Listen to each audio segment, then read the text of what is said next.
Transfer ऐसे हुआ, Pankaj sir Bandikui चले गए, बत्तू सर दिल्ली रह गए, सुधीर सर आगरा आ गए और मैं यहां आ गया अजमेर में। अब अजमेर में किसी को जानता नहीं था, किसी को नहीं जानता था, और जिनको जानता था जो फोर्स वाले थे उन्होंने ज्वाइन नहीं किया।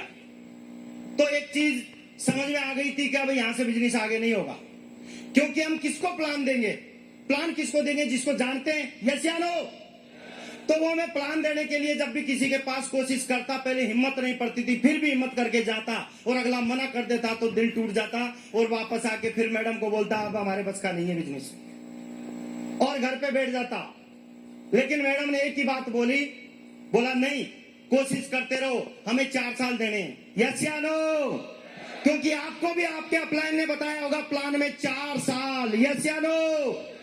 मुझे भी 4 साल बताया था। एक चीज समझ में आ गई थी कि 4 साल में जैसे ढेर सारे लोग डायमंड बन सकते हैं तो मैं भी बन सकता हूं। मैंने डिसीजन लिया, मेरे अपलाइन को बोला सर मैं डायमंड बन तो जाऊंगा।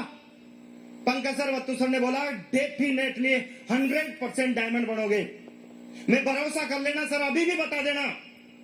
तो पंकज सर बत्तू सर ने बोला चिंता मत करो, 4 साल यहां टिको, डायमंडशिप की गारंटी हमारी है। Thank you. भरोसा किया, 4 साल भरोसा किया। मैंने सर को एक ही बात बोली, सर 4 साल आपके हैं, 1 साल मेरा, मैं 5 साल देने के लिए तैयार हूं, लेकिन जो आप बोल रहे हो वो होना चाहिए। तो सर ने बोला गारंटेड होगा, चिंता मत कर, लगातार प्लान फॉलो करो। और उस दिन के बाद लगातार 3 पीट रूल पे काम किया, लगातार लोगों के पास जाता था और साथ वालों के पास जाता था, सीधा बोलते थे, बोला तू ही बन जा करोड़पति। मैं बोला सर 8 लाख महीने, बोला तेरे अकाउंट में दिखा कितने आ रहे हैं। अब अकाउंट में उस टाइम 1000 का या 2000 का चेक बन जाता, वो दिखाता, देखो सर 1000 2000 आ रहे हैं। बोला जब तेरे लाखों रुपए आ जाए ना तब आ जाना मेरे पास। खूब कोशिश की, 6 महीने तो कोई ज्वाइन नहीं हुआ था, लेकिन बाद में 1-2 ज्वाइन होने लगे और मुझे लग गया लगभग 2 साल लग गए गोल्ड बनने में, यानी 250 की टीम बनाने में मुझे 2 साल लग गए थे। अब समझ लो जिसकी टीम अभी 250 की है और 2 साल से कम लगा तो वो तो गारंटेड डायमंड बैठा है यहां।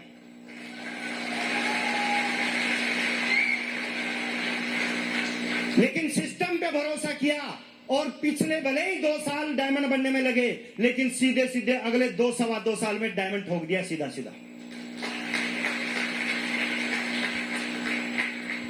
दिक्कत आती है फील्ड में, मुझे भी आई थी, आपको भी आई थी, आज तक का रिकॉर्ड है, कभी दिक्कत से घबराया नहीं। पंकज सर ने एक ही बात बोली, बोला जब तक शरीर में जान है तब तक आपके साथ हूं, चिंता मत करना, लगातार लगा रहे, मैं आपके साथ हूं। और भरोसा किया पंकज सर का, बत्तू सर का, और लगातार लगा रहा। वही अजमेर में जाते थे जहां लोग बोलते थे यहां 2006 में कंपनी आके चली गई, कंपनी भाग गई, यहां कोई डायमंड नहीं बनता, लेकिन फिर भी वही काम किया, लगातार लोगों को भरोसा दिलाता गया। और आज अजमेर छोड़ो, अजमेर में तो ऐसी कोई जगह नहीं है जहां मेरी ज्वाइनिंग नहीं है।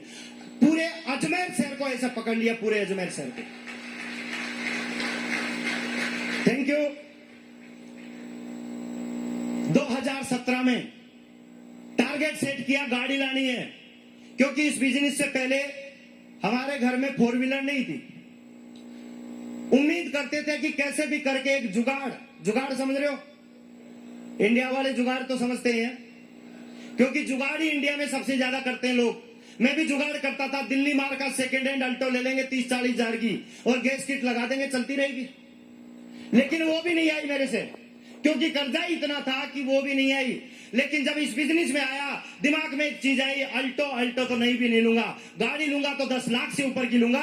और कमिटमेंट किया था मैंने 27 अप्रैल 2017 को कि मैं धनतेरस के दिन हुंडई क्रेटा की गाड़ी निकाल के लाऊंगा।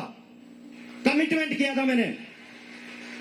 और कमिटमेंट करने के बाद जब धनतेरस को गाड़ी लेने गया, शाम को 6 बज रहे थे, 6:15 बजे डिलीवरी हुई। भरोसा नहीं हो रहा था कि ये 16.5 लाख की हुंडई क्रेटा गाड़ी मैंने ले ली। मुझे भी भरोसा नहीं हो रहा था, क्योंकि खानदान में गाड़ी कहां, बाइक भी इस बिजनेस से पहले नहीं आई थी फर्स्ट हैंड। इस बिजनेस ने ही फर्स्ट हैंड बाइक दी। इस बिजनेस की वजह से 16.5 लाख की हुंडई क्रेटा अभी जो आपके सामने बाहर खड़ी है इधर, हमेशा 2.25 साल हो गए इसी से बिजनेस कर रहा हूं। दमदारी से कभी सोचा नहीं था कि इतनी बड़ी गाड़ी मैं लूंगा। शाम को घर आया, 7:15 बज रहे थे। घर पे आया, गाड़ी लेके माताजी के चरणों में रख दी चाबी कि माताजी गांव की सबसे महंगी गाड़ी आपकी। Thank you. माताजी की आंखों से भी आंसू आ रहे थे, खुशी के आंसू, समझ रहे होंगे आप, खुशी के आंसू आ रहे थे। माताजी ने एक ही बात बोली, शाबाश बेटा और बड़ा कर। और मैं एक कमिटमेंट करके गया था कि माताजी अगर कोई ऐसी गाड़ी लाता है गांव में और इससे महंगी कोई लेके आता है तो आप मुझे बताना, उससे डबल महंगी लाके खड़ी कर दूंगा। नाम आपका ही ऊपर रहेगा हमेशा।